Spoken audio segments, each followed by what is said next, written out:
Well, that's a story that we have covered extensively. 7 sex assault charges against a former NASA engineer dismissed today, just 2 days before the trial is set to begin. Yeah, former District Attorney Kim Ogg even held a press conference last year seeking other victims. Now all the charges dropped. Reporter Micah Hatfield was the first to break the story on the charges last year. Joining us live now this afternoon with the latest development. Micah, good afternoon.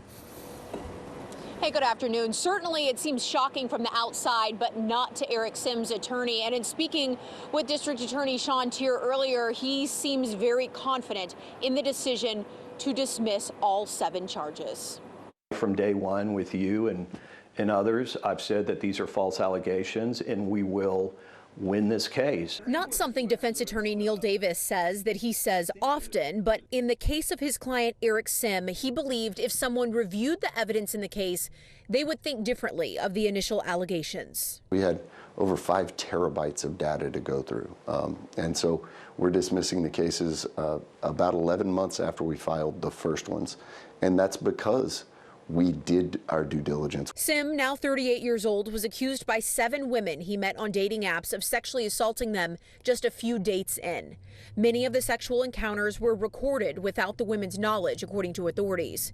Newly elected District Attorney Sean Tier was not with the DA's office when the decision was made to charge Sim last March, but he says it was the right thing to do at the time. When you talk about multiple victims and you talk about the predatory behavior that was exhibited in every one of these different cases, it made sense to file the charges to prevent any future victims. Today, 6 of the cases were dismissed against the former NASA engineer, citing that there was not proof beyond a reasonable doubt, and 1 was dropped by the request of the complainant, according to court records. Tier says they got to a point where they knew they couldn't prove the cases, so they had an obligation to dismiss them. That being said, Tier says Sim showed what he called predatory behavior in every one of the cases. But to get to the level of sexual assault, we need some definitive proof. And this is not in any way casting aspersions on the survivors or saying that we don't believe them. There may be things about his dating that wasn't likable to them. He went out with a lot of women. He wasn't the best at breaking up with women. Sometimes he would just move on to another lady or whatever.